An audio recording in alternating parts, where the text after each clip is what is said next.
આપ જોઈ રહ્યા છો આપકે સાથ હર્પલ કી નઈ ખબર। અમદાવાદના સાબરમતી રિવરફ્રન્ટ ખાતે રાજ્ય સરકારના મિલેટ મહોત્સવ અને પ્રાકૃતિક ફાર્મર માર્કેટ 2026નો ભવ્ય ઉદ્ઘાટન સમારોહ યોજાયો। ભાજપા પ્રદેશ અધ્યક્ષ જગદીશભાઈ વિશ્વકર્માની વિશેષ ઉપસ્થિતિમાં યોજાયેલા આ કાર્યક્રમમાં નાગરિકોની ભારે હાજરી જોવા મળી। જગદીશભાઈ વિશ્વકર્માએ જણાવ્યું કે નિરોગી જીવન માટે મિલેટ અને પ્રાકૃતિક ખેતી પેદાશો શ્રેષ્ઠ વિકલ્પ છે। તેમણે જણાવ્યું કે વડાપ્રધાન નરેન્દ્રભાઈ મોદીએ G20 સમિટમાં ભારતીય મિલેટને વૈશ્વિક ઓળખ અપાવી અને હવે ગુજરાતમાં પણ આંતરરાષ્ટ્રીય કાર્યક્રમોમાં મિલેટને પ્રાથમિકતા આપવામાં આવી રહી છે।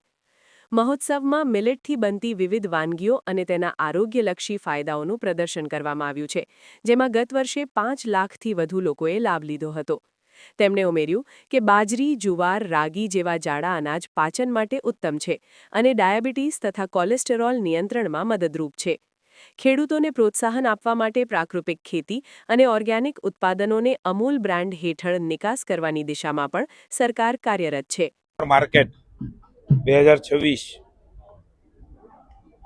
ની શરૂઆત આજે અમદાવાદ કર્ણાવતી રિવરફ્રન્ટ ખાતેથી માનની પ્રદેશ અધ્યક્ષ અને પૂર્વ મંત્રી શ્રી ધારાસભ્ય ભાઈ શ્રી જગદીશભાઈ વિશ્વકર્માએ કરી। માનની ધારાસભ્યશ્રીઓ, પદાધિકારીશ્રીઓ, અમારા પ્રિન્સિપલ સેક્રેટરી શ્રી અને તમામ અધિકારીની વિશેષ ઉપસ્થિતિને રાજ્યના 17 મહાનગરોમાં એક સાથે આજે આ મિલેટ મહોત્સવ અને પ્રાકૃતિક માર્કેટ એની શરૂઆત આજે થઈ છે। મને આનંદ છે કે મોદી સાહેબના નેતૃત્વની અંદર મિલેટ એટલે કે આપણા જે જાડા ધાન્યો છે, જુવાર, બાજરી, બાવટો, બંટી, નાગલી, રાગી, આ બધું જ આરોગ્યની દ્રષ્ટિએ ખૂબ મહત્વનું છે। કોદરી, કાંગ, મોરૈયો, સામાન્ય રીતે આ અન્ન ખાવાથી જેને નામ પણ શ્રી અન્ન આપ્યું છે, સમગ્ર વિશ્વને મિલેટરી યર તરીકે પણ ઉજવવાનો પ્રસ્તાવ એ મોદી સાહેબે રજૂ કર્યો ને વિશ્વએ સ્વીકાર્યો। માનનીય ભૂપેન્દ્રભાઈના નેતૃત્વની અંદર 2 દિવસ આ ઉત્સવની શરૂઆત થઈ છે। અનેક સ્ટોલો, 700 થી પણ વધારે સ્ટોલો એ અલગ અલગ પ્રકારે પોતાનું ઉત્પાદન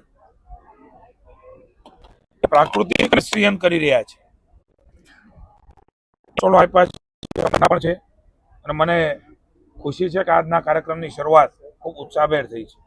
હું સમગ્ર રાજ્યની જનતાને વિનંતી કરું છું, આપણા આરોગ્ય માટે આ પ્રકારનો ખોરાક, પ્રાકૃતિક ઉત્પાદન, ફળ ફળાદી, શાકભાજી, અનાજ અને શ્રીઅન્ન આ બધાનો સુમેળ છે, ત્યારે રાસાયણિક ખાતર, જંતુનાશક દવાઓ એમના કારણે આ બધું જ ઉત્પાદનો એ આપણા આરોગ્ય પર ખૂબ મોટી અસરો કરે છે।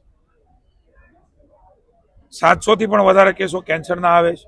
અનેક રોગનો ભોગ એ આપણે તો બની રહ્યા છીએ, પણ નવી પેઢી પણ બની રહી છે। ત્યારે માનનીય મોદી સાહેબે આપણા સૌનું ધ્યાન ખેંચ્યું છે, ત્યારે અલગ અલગ માર્કેટો દ્વારા પણ રાજ્યની સરકાર ભૂપેન્દ્રભાઈના નેતૃત્વની અંદર એ પ્રાપ્ત થાય એનો પ્રયાસ પણ કરી રહી છે।